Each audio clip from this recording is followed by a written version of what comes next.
My name is Elena M. Reyes, 32. It was a boring Thursday. Nothing special about it. I was at my desk going through invoices when my phone buzzed. A long, self-important vibration that usually meant trouble. The message was short and sharp. I need a new car. You'll co-sign. No greeting, no explanation, not even a question mark. Just a demand like I owed her something. For context, I own my house. I pay my bills on time. I work hard for everything I have. My sister Hannah is 28, bounces in and out of my parents' home, has had half a dozen jobs in 3 years, and burns through money like it's water. Because she's loud, dramatic, and spectacularly good at public displays of hurt, the family has always cast her in the role of the victim. Always. I stared at her message and actually laughed. Then I replied, "Dream on." I didn't expect a civil response. I expected her to run to mom and dad, to crank the guilt machine into gear. 10 minutes later, my phone dinged again. Message from dad. All caps. Refuse, and you're cut off from family events. No, can we talk? No, let's see what we can do. Just an ultimatum. For most people, that kind of text might sting. For me, it was the final push I didn't even know I was waiting for. I stood up, walked to the kitchen, poured coffee, and called the bank. There was a shared credit line with my parents, something I'd reluctantly agreed to during a guilt-heavy Thanksgiving when they painted me, inaccurately, as the only stable one. Hannah had already maxed that line once. She'd bought a high-end espresso machine and a $1,200 coat for job interviews. I had to admit the bank rep's voice sounded relieved when I told them I wanted it closed. They said they could terminate it immediately. I didn't blink. I signed digitally, confirmed the closure, and had them email the termination notice. By 7:30 the next morning, my phone had 36 missed calls, 12 from Hannah, 9 from Dad, 8 from Mom, and the rest a scatter of cousins and one aunt. I didn't answer a single one. I let them ring out. Here's what none of them would admit. This wasn't about a car. It was about control. For years, I had been the family's utility player, the responsible one, the calm one, the person who wouldn't make a scene. They assumed I'd cave the way I always had. Not this time. If you want history, let's go back. 3 years ago, Hannah punctured 2 of my tires because I refused to lend her my car for a music festival. She didn't deny it. She posted a photo on her Instagram story. My flat tires, laughing emojis, the whole performance. When I asked my parents to make her pay, they told me I was overreacting. No apology required, according to them. But the moment that lodged in my chest was last Christmas. They begged me to come, even after I said no. Midway through dessert, Hannah began a meltdown about how I never supported her dreams. She screamed. I told her to calm down. She threw her drink at me. I walked to the kitchen, picked up scissors from the counter, came back, and cut a chunk of hair she had obsessed over for years. The room froze. She screamed like someone had struck her. Mom cried. Dad stood silent. Me, for the first time in a long time, I was unnervingly calm. They kicked me out. Their judgment settled on me because she had thrown wine in my face first, because theatrics always wins, because being loud has always been the shield Hannah uses. Fast forward. I gave Hannah my old Camry when she was unemployed and my parents were treading water. I insured it in my name, paid for maintenance, and told her she could use it until she got back on her feet. 18 months of getting back on her feet later, she wrecked it while texting. She blamed the brakes. Now she wanted me to co-sign on a new car. When I said no, that I wouldn't be her safety net forever, the family threatened exclusion. So I closed the credit line and stepped away from their expectation. Of course, they didn't take it quietly. The group chats exploded. Mom posted in the family thread, "Elena, we need to talk ASAP." I left the chat, not left the conversation. I removed myself entirely. That afternoon, I called a tow company I knew from a side project and arranged for the Camry to be picked up. I never transferred the title. That, I admit, was my safety net. I'd paid for the car and kept it registered in my name out of a stubborn private hope she would behave. She'd been parking it in front of my parents' house while pretending she was saving for something better. Better in her case apparently meant persuading me to buy a Tesla. When the tow truck hauled the Camry away from the curb that evening, she called in a frenzy. I didn't answer. I texted a photo of the car back in my garage. Then I turned my phone off for the rest of the day. By nightfall, my cousin Jake, one of the few family members who sees things with clear eyes, texted from work. She's flipped out all day, screamed at Mom. Dad's been calling everyone. I told him maybe it was time someone put Hannah in her place. It was the first time in years I'd felt seen, like someone understood the slow erosion of being the family's punching bag. The next morning, there was a petty post-it on my windshield. Petty, grow up. Handwriting I knew. Hannah's. That kind of passive aggression was almost laughable. I knew what would come next. The theatrical manipulation phase. When tantrums and ultimatums didn't work, the pity play would. 2 days later, Mom called. I picked up because curiosity is a weaker vice than resentment sometimes. She told me Hannah was having a breakdown and that I needed to be the bigger person. I asked if she remembered the tire incident, the hair, the wine. Mom went quiet, then murmured something I will never forget. Well, you know how she is, but she's family. I replied calmly, so am I. Then I hung up. That Sunday, there was a little cousin's birthday. I wasn't invited. Jake sent me a photo from the party later. Hannah in the photos telling everyone I had stolen her car. She omitted the part about me paying for it, insuring it, warning her months before that if she didn't contribute even to gas, I'd take it back. The family began to split into lines. I wasn't surprised, but I was not finished. A week after the Camry was gone, it was too quiet. Silence in my family never meant peace. Jake warned me. Hannah's telling people you emotionally abused her for years. She's rewriting everything.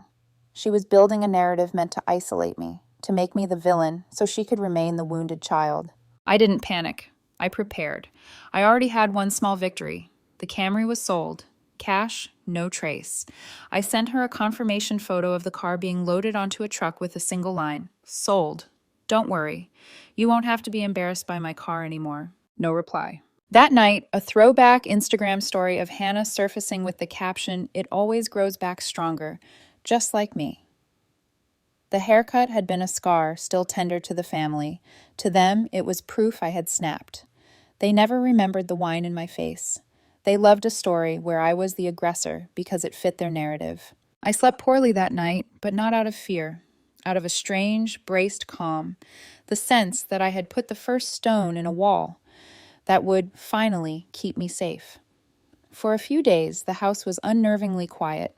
No texts, no calls, no family chatter spilling through group threads. Just silence. Thick, strategic silence. In my family, that never meant peace. It meant someone was scheming. I was right. By midweek, Jake sent me another message. Heads up, she's rewriting the story again. Apparently, Hannah had started telling everyone I'd been emotionally abusive for years, that I'd always thought I was better than everyone else. She'd spun herself into a martyr, the poor, misunderstood little sister bullied by her cold, heartless sibling. It would have been almost funny if it weren't so predictable. But the worst part? Some relatives believed her, not because she was convincing, but because they wanted to. It was easier for them to keep their roles intact. Her as the helpless one, me as the cold one. The dynamic had always worked that way, until now. I decided not to defend myself, not yet. I had a feeling the truth would surface soon enough. Then Jake called, not texted, actually called, one night, whispering like he was hiding in a crime drama. "She's gotten worse," he said. "Your dad tried to bring up the car thing, and she started crying before he even finished the sentence. You did what had to be done." Hearing that from someone inside the family, someone who saw, it was like oxygen. I wasn't crazy. That's when I decided to dig deeper. If Hannah was trying to destroy my reputation, I'd meet her with proof. Not gossip, not emotion, but evidence. And the universe, in its twisted humor, delivered exactly that. One evening, I came home from work and saw an envelope jammed into my mailbox. No postage, just my name written in neat, unfamiliar handwriting. I stood there for a long second, the way you do before opening something you know will hurt. Then I tore it open. Inside was a letter. A copy, actually, written by Hannah, addressed to my parents. The first lines made my chest tighten. I know Elena's always been the responsible one, but that doesn't mean she's good. She uses it to make everyone else feel small. She acts cold, but she's desperate to be liked. If I can just get her to co-sign, I'll let her think I'm grateful. Long enough to get the car, then I'll ghost her. She'll cave. She always does. My hands shook as I read the rest, a detailed playbook of manipulation. She'd written that she deserved a win, that I owed her for making her feel like a failure. The last line was a signature in its own handwriting. You didn't get this from me, but I'm tired of watching you take the fall. Jake. I had to sit down. Everything inside me went still. All the guilt, gone. Every doubt about whether I'd gone too far, gone. That paper was more than proof, it was liberation. I folded the letter carefully and locked it inside my safe. That night, when Mom called again, I didn't answer. I let it go to voicemail. Her message was soft, careful, the way people talk before dropping a bomb. Elena, your dad and I think it's time for an intervention. Hannah's going through a hard time. We want you to come over this weekend, talk things through. We just want peace. Peace. That word again. In my family, peace always meant submission. I deleted the message. That weekend, instead of going to their so-called intervention, I did something else. I called a locksmith. New locks. New deadbolts. I'd already changed the codes once, but this time I wanted something permanent. Something symbolic. Because I wasn't just locking them out of my house. I was locking them out of my control. But before the locksmith even arrived, something strange happened. When I stepped outside to remove the fake rock by the porch, the one that hid the spare key, I found it missing. My stomach dropped. I ran back inside, pulled up my security app, and scrubbed through the camera feed. There it was, 2:48 a.m., the night before. A figure on the porch, not Hannah, my dad. He looked around, bent down, picked up the fake rock, and took the key. No knock, no message, just left. The kind of betrayal that doesn't shout, it whispers. By the time the locksmith changed everything that afternoon, I wasn't even angry. I was numb. Because I realized something that day. My family didn't just want access to my house. They wanted access to my boundaries. And for the first time in my life, I was done letting them in. By the time the locks clicked into place, something inside me had shifted. The house finally felt like mine, not just physically, but emotionally. Every sound, every breath, every inch of silence belonged to me now. And still, the phone wouldn't stop buzzing. Texts from Mom, then Dad, then Hannah, who had apparently graduated from threats to poetic dramatics. You'll regret this. 2 words. Sent at 2:15 a.m. Last time she said that, my car tires were slashed. This time I was ready. I checked the cameras. Nothing. But I knew better than to relax. She wasn't the type to wait. So I reinforced everything. Motion sensors, smart cams, double-locked windows, even changed the Wi-Fi password. It was both practical and poetic. But then, something unexpected landed in my lap. Jake called and said the family was having a barbecue at Uncle Rick's place that weekend, the kind of casual gathering meant to patch things up without actually apologizing for anything. Of course I wasn't invited. That alone told me all I needed to know. They weren't after reconciliation. They were after narrative control. So I decided to show up anyway. Not to make peace, to make clarity. Uncle Rick had always liked me. Switzerland with a beer belly. I texted him late Friday night. Mind if I come by? No drama. He replied in minutes. Show up, but if anything goes down, I didn't invite you. Fair enough. Saturday afternoon was disgustingly perfect. Clear sky, sun sharp as glass, kids screaming somewhere near the grill. I arrived 30 minutes late, sunglasses on, calm as stone. Half the family froze mid-bite. My mother looked like she'd seen a ghost. My father's expression was unreadable, and Hannah, she stared at me like she wanted to set me on fire. I walked straight past her, grabbed a soda from the cooler, nodded to Jake, and sat under the pergola. The chatter around me tried to recover. Someone turned up the music. People laughed too loudly, pretending the air wasn't suffocating. Perfect. Because I hadn't come for conversation, I'd come for truth. From my backpack, I pulled a small Bluetooth speaker. Nothing fancy, just a tiny black box, and paired it to my phone. A few minutes later, between songs, I switched connections. The music cut out. My voice came through instead. She acts cold, but she's desperate to be liked. She'll cave. She always does. Every fork stopped midair. Once I get the car, I'll let her think I'm grateful. Then I'll ghost her. The yard went still. Only the wind moved. Jake's eyes widened, recognition flashing. The recording continued, my voice flat, even, reading Hannah's own words, the very letter she wrote. He's soft, he acts like he's cold, but he's desperate to be liked. A few people looked confused. My mom whispered something to my dad. When it ended, I stood up and turned off the speaker. Silence. Then Mom spoke, trembling. Elena, is this fake? I didn't answer. I didn't need to. Dad opened his mouth, but no words came. And Hannah, she didn't cry this time. She didn't yell. She just walked into the house. 5 minutes later, her car started and she was gone. No goodbyes, no explanations. The conversations that followed were hushed, fractured, embarrassed. You could feel years of denial cracking in real time. Jake walked over, handed me a beer, and said quietly, "Wasn't expecting a whole speech." I smiled. Sometimes people need help hearing themselves. I stayed another 20 minutes, long enough to make sure no one turned the story back on me, then left. When I got home, I sat in my kitchen with the lights off and listened to the hum of the refrigerator. The air felt lighter, not joyful, but empty in a good way. Around midnight, my phone lit up. Unknown number. "You win this time." No name, but I didn't need one. Hannah never signed her threats. 3 days after the barbecue, the quiet returned. The kind of quiet that doesn't bring peace, just suspense. I woke to find a single muddy footprint on my welcome mat.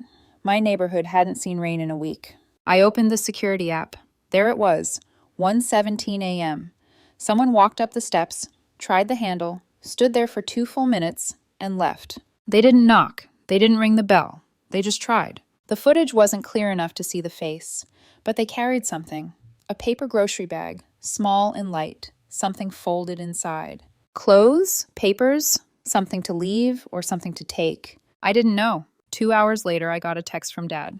"I don't want to be in the middle anymore, but she's your sister."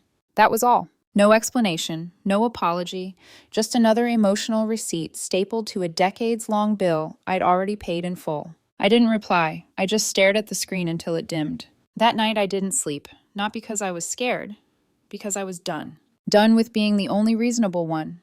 Done with being the one who absorbed everyone else's mess.